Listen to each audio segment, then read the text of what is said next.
ストレスや強い執着を抱いた心に怪と呼ばれる不思議な存在が作用してかかる病、怪病。怪は普通の人間には見えない。しかしこの世に人に心がある限り奇妙な病に悩む者がいる。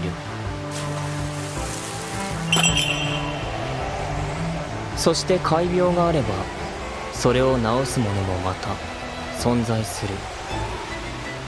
胸の奥に秘めた原因を暴き病んだ心を救う医者、怪病医である。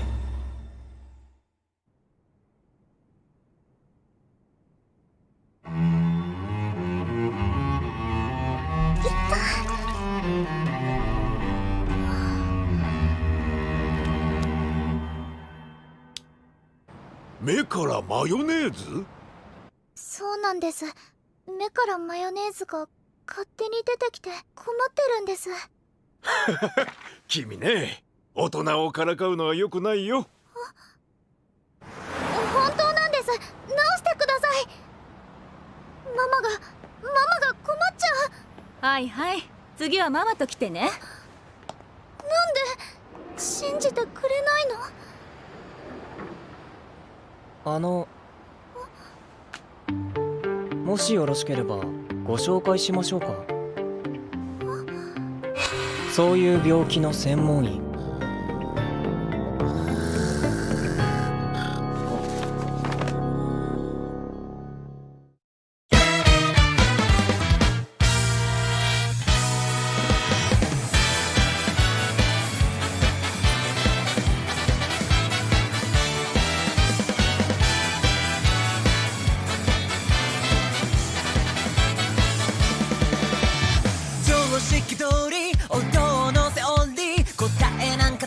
にもありゃしないルールにとらわれていたらつまらない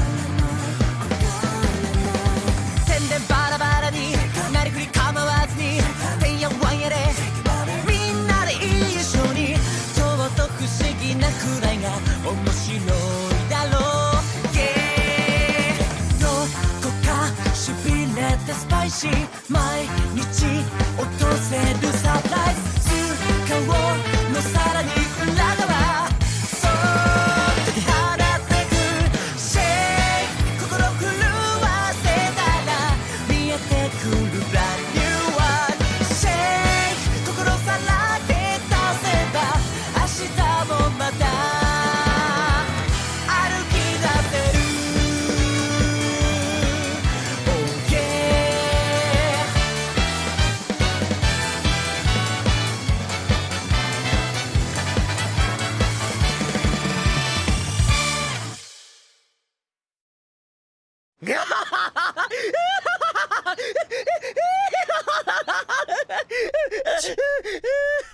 これお前その子誘拐してきちゃったの？いやマジそうとしか見えねえんだけどこれが先生？大丈夫です。大体皆さん初見はドン引きですが彼は立派な名医です。こらこらドン引きはどっちだよ誘拐犯さん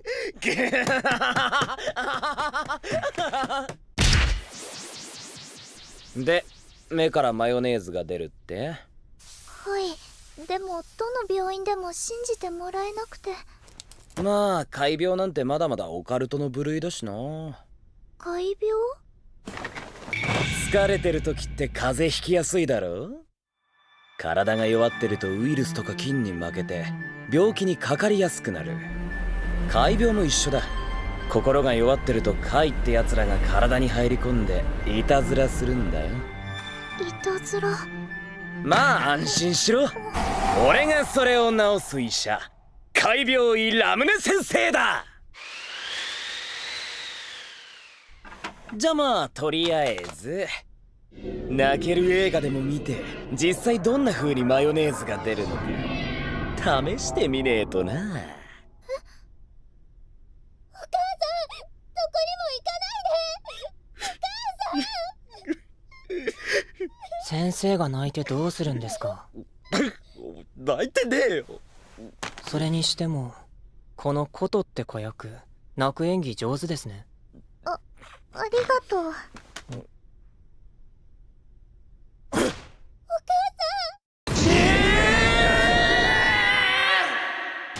お前全然雰囲気違うじゃねえか。映画のは演技だから。演技じゃあさ、今ここで涙出せる？出せるよ。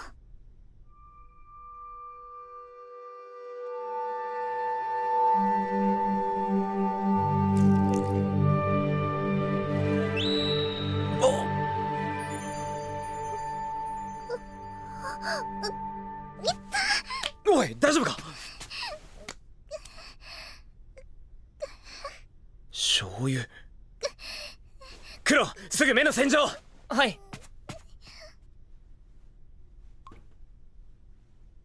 悪かったな、痛い思いさせちまった。てかマヨネーズ以外も出るんだ。他にもケチャップとかソースとかポン酢とかめんつゆとか。全部調味料ってわけだな。じゃあ逆に普通の涙の時はどうなんだ？普通の？わからない。寂しくても悲しくても泣くなってママに言われてるの。その涙は演技にとっておきなさいって。そしたらね、こと本当の泣き方忘れちゃったの。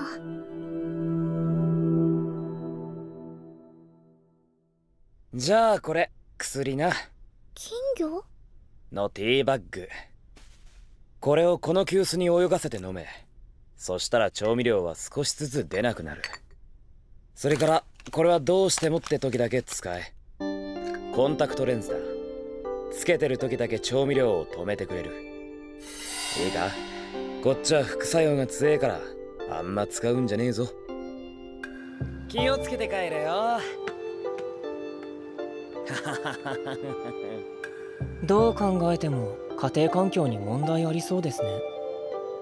だな、涙の原因もそのあたりだろう。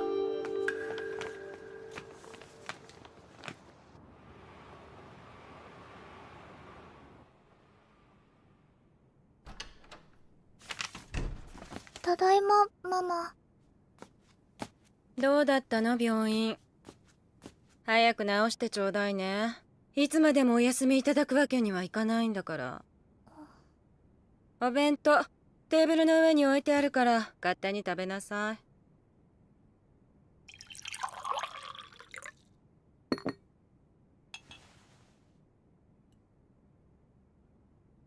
お薬なのに普通のお茶の味がする。いただきます。コト、オーディション合格おめでとう。今日はお祝いのお鍋よ。コト、ママ忙しいからお夕飯お弁当でいい？はい、コトのスケジュールですね。その日は空いてます。それで出演料は？お仕事辞めたいな。ちょっとコト、どういうつもり？お仕事辞めたいなんて冗談よね。本当だよ。もうことお仕事したくない。なんですって？何言ってるの？あんたはこれからもっと売れなきゃダメなのよ。こうやって休んでる間にもどんどん新しい子役がのし上がってきてるのよ。こと、そんなの望んでない。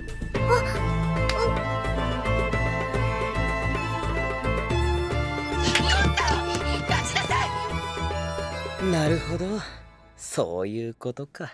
またその盗撮グッズを使って人様のプライベート覗き見してるんですか？盗撮グッズじゃねえ、これは障子目っつって。一枚の障子が見ている景色を離れたもう一枚から覗けるんでしょ。すき焼き奉行僕がしますよ。ああ、俺がやんの。砂糖、醤油、調味料って甘かったり辛かったり感情みてえだろ。感情を押し殺すってのは一つのストレスだ。その上演技で自分の感情を偽らねえといけないあいつが感情を抑えて出せない代わりに調味料が感情を出してくれてんだよ。あのお茶、金魚のあれで治るんですか？あ、金魚？はあ、あれ風流だろ。通販で買ったやつな。え、通販？茶葉は何でもいいんだよ。大事なのは急須の方。軽口急須。あれで注がれたものを飲むと本当のことしか言えなくなる。またそんな荒療治を。気づいて飲まなくなったらどうするんですか？選ぶのは本人だ。自分のために選ばねえとダメなんだよ、あいつは。調味料出なくなったけど、あのお薬飲むと口から勝手に言葉が出ちゃう。でも飲まないとまた調味料が出ちゃう。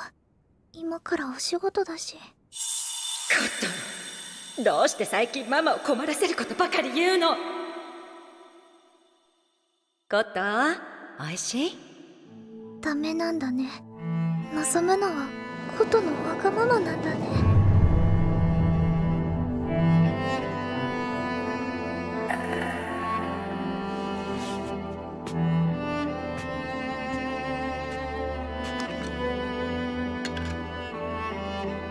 いいか、こっちは副作用が強えからあんま使うんじゃねえぞ。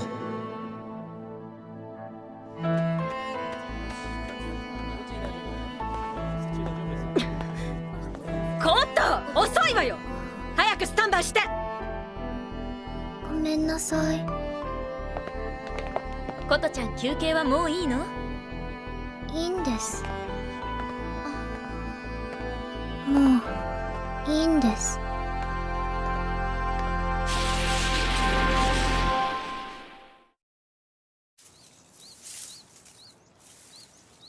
おーいクロー。どう？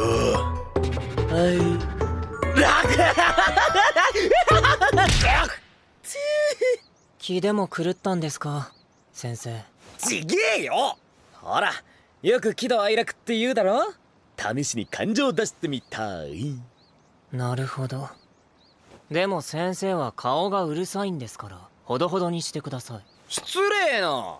てかお前もやってみろよ。きどあい楽。まったく同じじゃねえか。失敬な。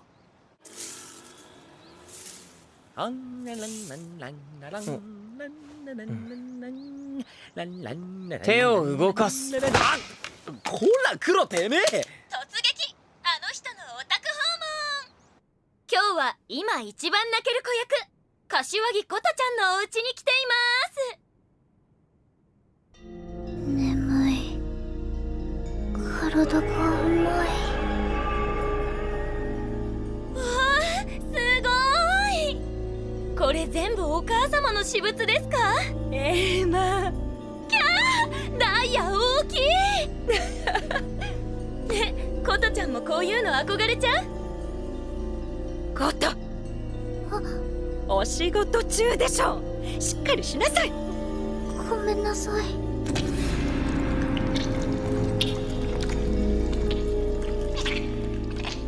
では今後のコトちゃんの目標とかありますか？そうですね、お芝居の幅を広げて子役で終わらず女優として躍進することです。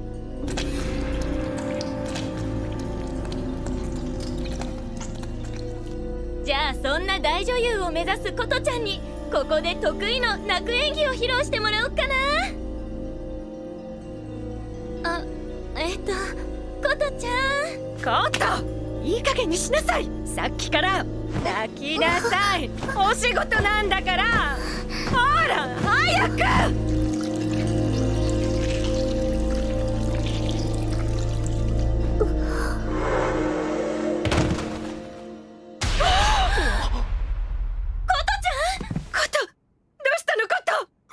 救急車だ。あんま使うなっつったのに。なんでそっち選んじまうかな。先生。よっと。誰よあんた。こいつの主治医。ちょっとどこから入ってんのよ。玄関から失礼します。はあ。ちょっとあんたたち何なのよ。先生、これはコンタクトレンズの副作用だな。あれは調味料が出るのを一時的に止める蓋みてえなもんだ。蓋を閉めてる間、調味料はどんどん体に溜まっていく。こいつは感情の代わりに調味料を出すことより蓋を閉めることを選んだんだ。先生、そう悠長な時間は残ってないですよ。見たところ相当な量の調味料が体に溜まってます。それ、いや、カトが本当の気持ち言うと迷惑かけちゃう。迷惑？こうやって倒れられんのも相当迷惑だぜ。はあ、先生、あんた何言って。一生誰にも迷惑かけねえで生きてるやつなんていねえよ。俺だってたまにこいつに迷惑かけてっし。自覚あったのか。同じ迷惑かけんなら感情出すか出さないか好きな方を選んで迷惑かけろよ。そっか、じゃあコト、またママの作ったご飯食べたいな。ちょっとあなた医者なんでしょ。なんとかしなさいよ。今コトの体にはかなりの調味料が溜まってて壊死寸前の危険な状態だ。体の負担を抑えて調味料を出すにはそれを移す受け皿が必要だ。あんたにはそれを支払ってもらう。はあ、何それ。調味料とかわけわかんないこと言って大金ふっかけようって詐欺なんじゃないの。金？あんた何と天秤にかけてんだよ。分かったわよ。いくらでも払うからことを直し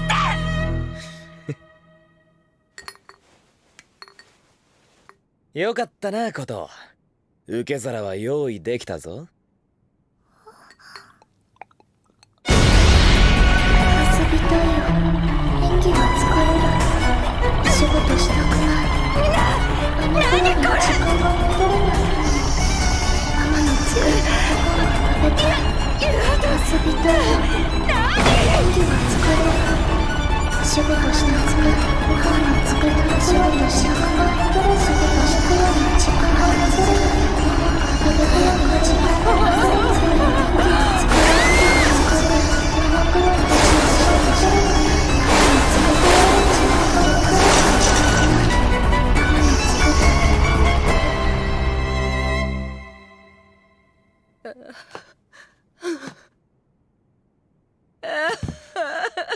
嘘よ、嘘でしょ。私の服が、バッグが、ダイヤが。受け皿はコトの感情を犠牲にして得たもの。よかったな。本当ならコトがそうなってたぞ。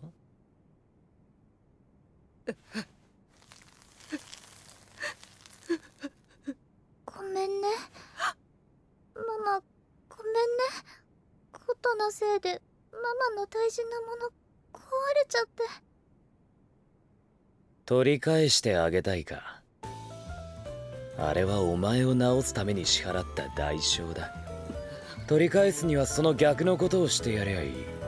左腕1本あたりで服10着、宝石10個分くらい取り戻せるか。あれ？まだ足りねえの？なら次は右腕。まだ足りないなら両足。獅子で足りないなら。もうやめて！ならどう取り戻す？またことの感情を。だわよ。こと以外何もいらないわよ。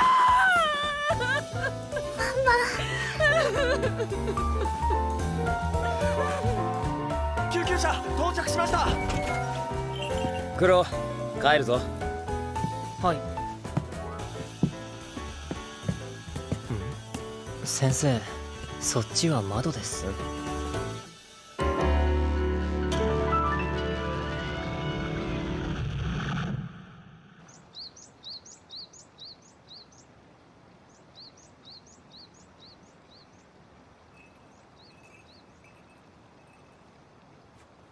今朝退院した人気子役の柏木琴さんですが、所属事務所から芸能活動を一時休業することが発表されました。クロー、場所取りサンキュー。先生、これ全部お菓子じゃないですか。まさかお弁当なしで花見ですか？お、いや、弁当は。先生、こんにちは。お待たせしました。ようこと、退院おめでとう。ありがとう。いつの間に。おー、うまそう。いただきます。料理なんて久々で味が心配なんですが。料理って同じレシピや材料、調味料でも食べたらわかるものなんです。作り手がどんな気持ちを込めて作ったのか。だからきっと。いただきます。どう？こと。美味しい。すごく美味しいよ。あれ、変だな。こと、病気まだ治ってないのかな。涙、すごくしょっぱいの。バーカ、涙はそういう味なんだよ。愛を歌うよ君のために、どうか冷めないように。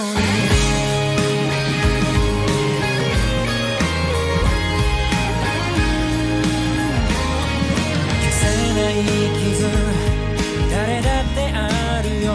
それが些細な理由だったとしても、思いはいつも心の中で小さく震えていたんだ。君は覚えてないかもしれないけれど、一人だった僕に居場所をくれた。一緒に帰ろう、その一言にどれほど僕は救われてきたのだろう。言葉はいつも不器用だから、思いはきっと伝わらないけど、いつか君が迷った時は僕が支えるからなんて言ってみただけ。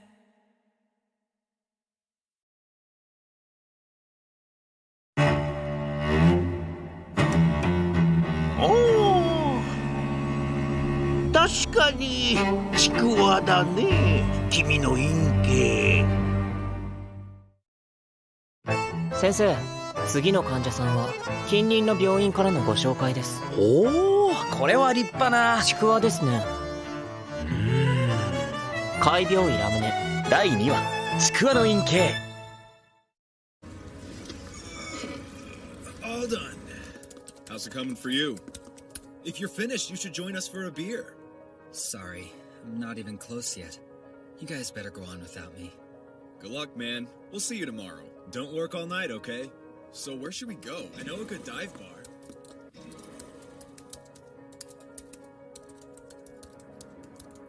This is taking ages. What do I care? No one's waiting up for me. After this, I can either watch TV or try and finish up a game.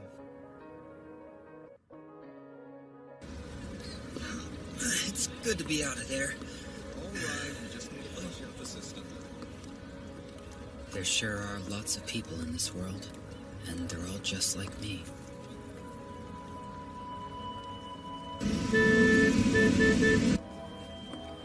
Excuse me. Hey, watch out! Call an ambulance!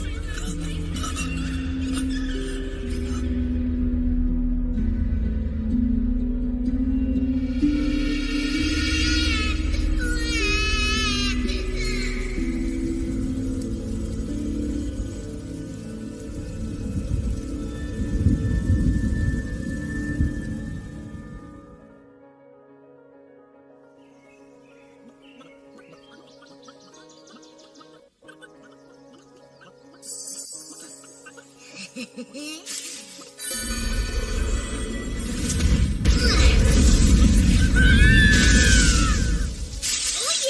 Got myself some food! My name's Shen Wolford, and I just learned to hunt. I live in this forest along with my grandpa. Have my whole life. But I remember my last life. I have memories of growing up on a planet called Earth in a country called Japan. I'm pretty sure I died there, but I can't quite remember how. I'm home!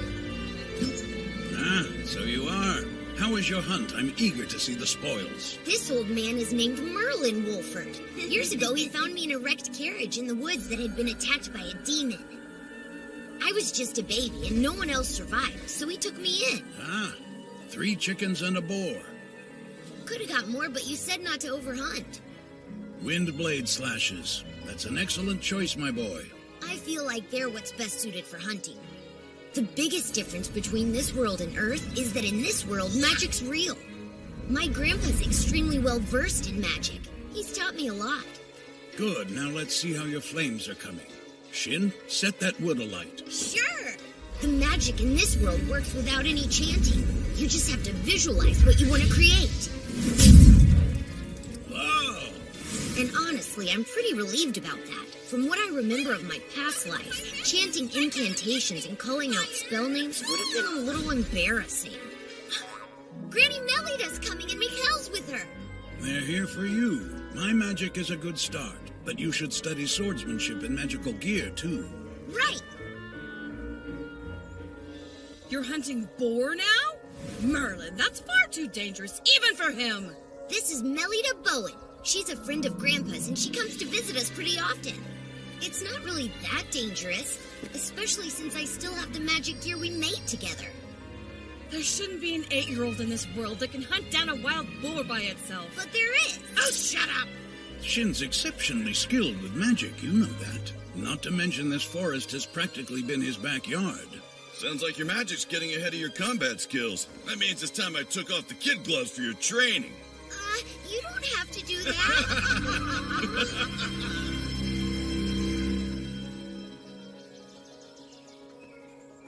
We're hunting a demon? Well, I plan to do the fighting, but now that you're 10, I think you should at least see what they're like. What are they like? Magic permeates this whole world, and all living creatures can reap its benefits, but some are unable to keep the magic they would use under control. The powerful and wildly violent being this creature... ...to a demon a long time ago and almost destroyed a whole country, right? Didn't you have to go and save them, Grandpa? So you're a big hero there even now. That was a long time back, but yes. Now let's start by finding the demon. How do we do that? If you thinly spread your magic power around yourself, you can sense when it comes into contact with anything else's magic. And since all living creatures have magic, you'll know what is where right away. This is known as search magic. It's quite useful, too. Although I should mention, it requires more finesse than most of the spells I've shown you.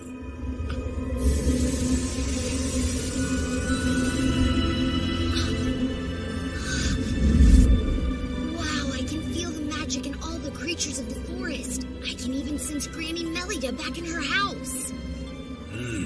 I knew he could work it out, but on his first try? That sinister feeling. What's it coming from? Ah, must be the demon. You're sensing the magic power that corrupted it. We need to destroy it right now. Won't something bad happen if we just let it roam around? Yes, but this is dangerous, so I want you to be careful.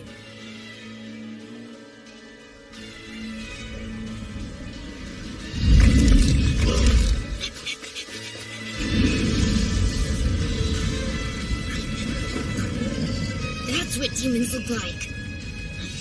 You're not going one step further! Shit, no!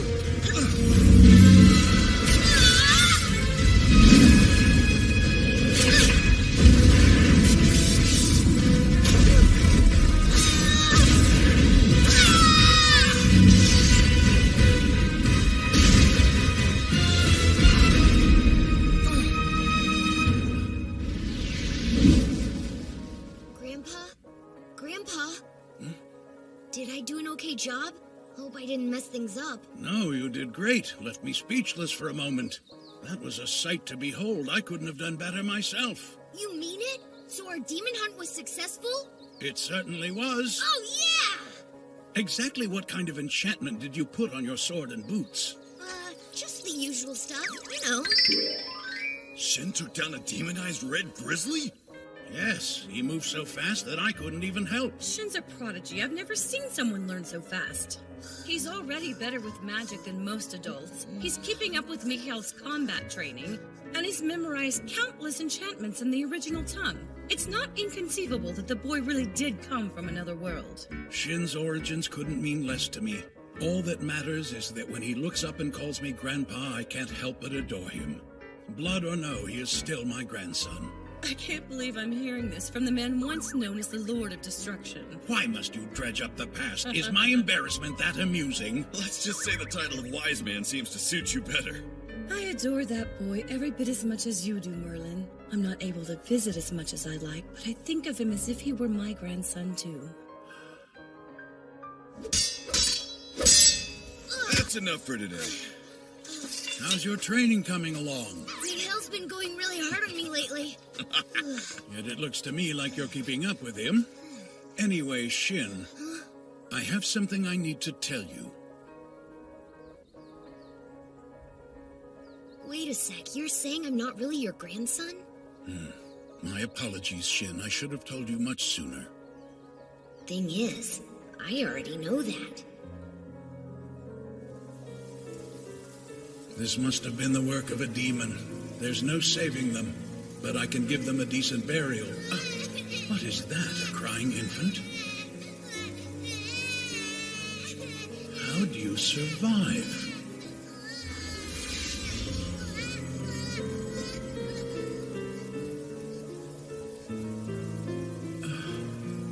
Could this be Providence at work?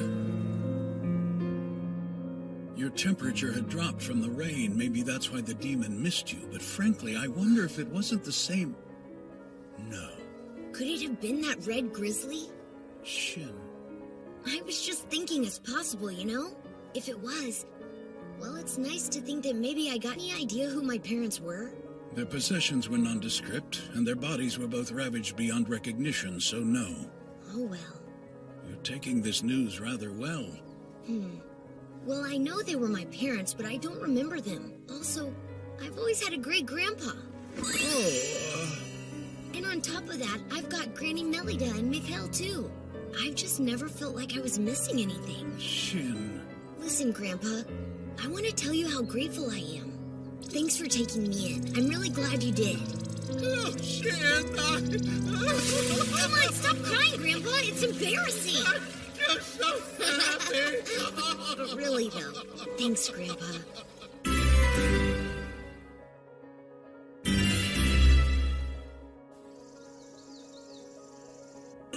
Shin, the grandson of our hero, Master Merlin, has just turned 15 and is to be regarded as a man from this day forward. A toast to the young man's 15 years and to the many years ahead of him. To Shin! To Shin! It's hard to accept that the little baby I once knew has grown into a man. It happened much faster than we thought. I was meaning to ask, where do you plan to go from here? I don't know. You're free to pursue your dreams now. The first step is deciding what you wish to do. Well, for one thing, I've never actually gone beyond the forest. So to start off, I might go visit a nearby town. I see. And then what? Should there be more? What do you want to become? Since you learned how to fight from Sir Mikhail himself, I'd imagine you could join the Royal Order. You could also do well as a demon hunter. I didn't know demon hunting was a profession. Yes, there's actually a group called the Demon Hunter Society. They have a system through which hunters get rewards for their victories. Wow, you haven't even heard about them? No, I haven't thought about jobs much.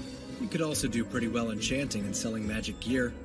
Or if the working life isn't your style, you could always use those looks to get a girlfriend to support you. Luckily, he isn't sick enough in the head to think in those terms. Say what? Did I stutter? Oh, yeah. Now that I'm an adult, I guess I need to start making money. Not to mention, I need to learn how to use it. Hold on a moment. You mean you've never gone shopping before? Nope, can't say I have. You're kidding. Merlin! I may have forgotten to teach him some common practices. What? Come to think of it, I don't really know much of anything aside from how to fight and use magic. I'm sure it'll all work out.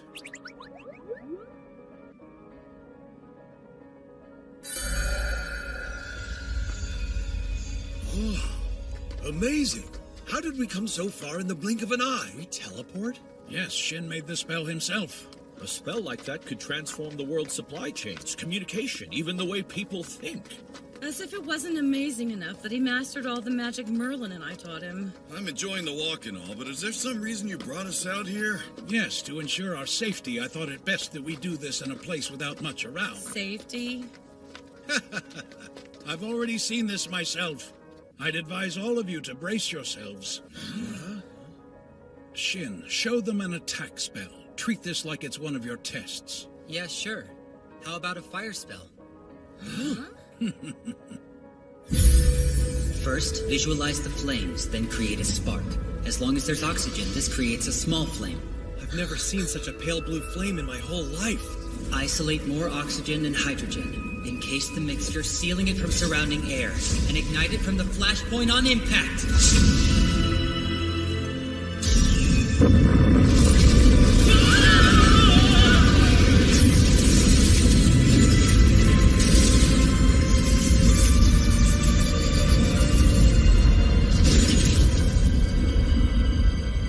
That's all I got right now. Are you guys okay? What's wrong with you, Merlin? You told the boy all manner of magic, but not an ounce of prudence! If he didn't have any prudence, he'd be making explosions like that in the house. I just wanted to see what my grandson could do. Is that so wrong? Why don't you ask the traitor he left in the countryside? Please, calm down, Granny. It's not good for your heart to get this worked up. And whose fault is it I'm this worked up? Between that fire spell and his teleportation... In close combat, neighboring lands would do anything to get him on their side. This is bound to spark conflict. So it's bad that I'm strong? Master Merlin, your grandson's abilities could be enough to upset the balance of power in the whole region. And on top of that, he's utterly ignorant as to how this world works. If we send him into the world as is, it'll spell disaster. Imagine if an expansionist nation like the Empire learned of him. Yes, I see your point. But there is an alternative. Enroll Shin in the Magic Academy as a starting point to learn of the world. It almost sounds as if you wish to use Shin's power for your own country's purposes. I would never exploit Shin for military use. I've always thought of him as my nephew. I've no wish to involve him in our nation's disputes. Hold on, what's the Magic Academy? It's a school of magic in the royal capital. Those students who prove to be exceptional at magic in middle school are invited to continue their studies there. If you were to attend yourself, you would discover just how far off the scale you are. Wait, am I really off the scale? Not to mention, you haven't had a chance to be around people your own age before. This could be a good opportunity for you to make some friends. That is persuasive, but what are your thoughts, Shin? Sounds good. I think I might enjoy going to school. Then I'll make arrangements back at the academy. Your classes are determined based on how you perform at the entrance exams, naturally. My nation's Magic Academy is under absolutely no influence from the nobility, and it operates on an extremely strict merit system. So I can't show you any favoritism, not that you would need it. I'm kind of confused here. What do you mean when you say my nation? Oh, I guess I never mentioned that, did I? I'll start with my name. In full, it's Decem von Earlshide, and I'm the monarch of the Kingdom of Earlshide. My Uncle Dees is a king? So then, what about my big sis Chris and my big bro Sieg? I'm a member of the Order of the Royal Guard, and I'm here now as His Majesty's escort. And I'm a veteran magician with the Court Magic Division, also here as an escort. Huh? Big sis Chris I can understand, but big bro Sieg? There's no way! What does that mean? Guess we can add a keen eye to Shin's list of traits. Just keep on running your mouth. Don't worry, I fully intend to. What about you, Mikhail? Oh, I'm retired, actually. But I used to be Knight Commander of the Order. Why didn't anybody tell me this when I met them the first time? You really haven't told him a thing about this world, have you? My mistake. I still don't get why a king would be a house guest of my grandpa's. I'm sure you've heard the tale of Master Merlin's fight when he defeated the demonoid man. Yeah, Grandpa told me about it himself. It was Earlside the fiend attacked. This was the first demonoid that we'd ever seen. and everywhere it went, it left death. 2 subjugation squads had fallen. What's more, a whole city had been wiped off the map. In the midst of the crisis, the nation had to draft its students, and I, then the Crown Prince and a student of the Magic Academy, ignored all objections and volunteered to join a subjugation squad. But then... Your Highness! Run! Just as the demonoid was about to take my life...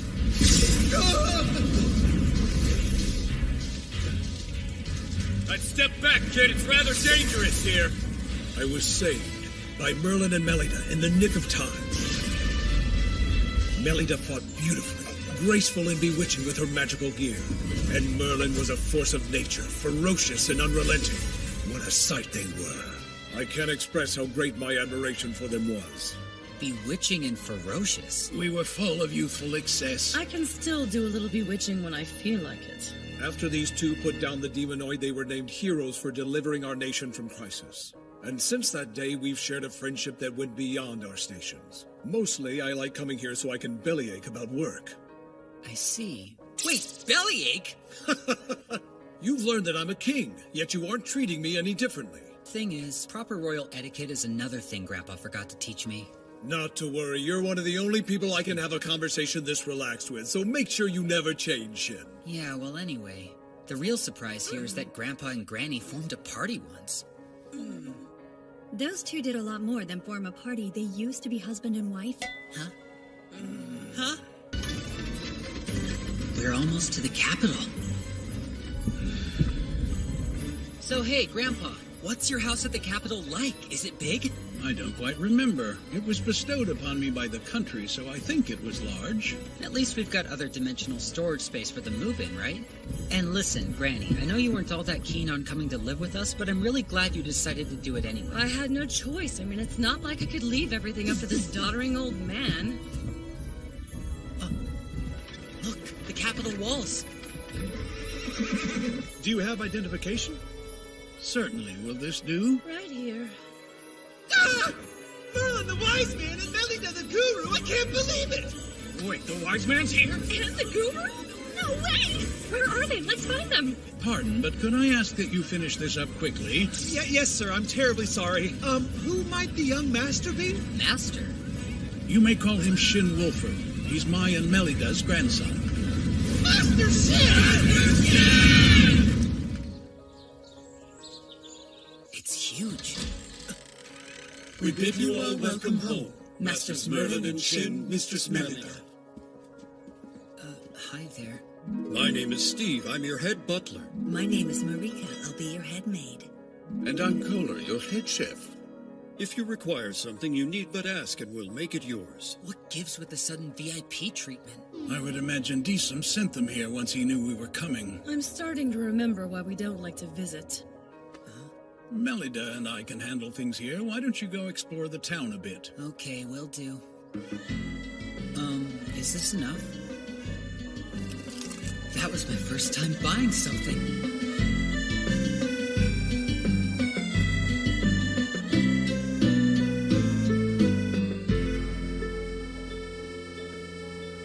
I might be lost. Please let us go! Seriously, get away from us, you creeps! Ooh, scary. Stop with the harsh words. The boys and I just want to have a little fun with you.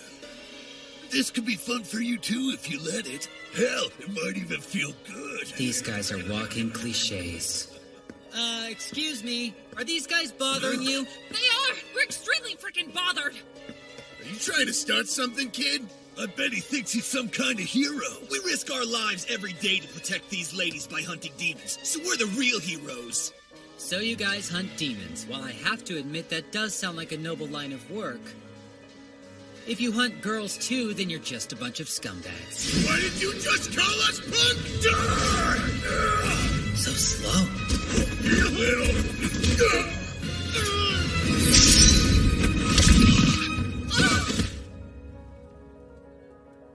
You alright? Hope they didn't hurt you. We're fine, but what about you? That guy pulled a dagger! Yeah, but luckily for me, he didn't know how to use it. Thank you so much for helping us. I'm really grateful.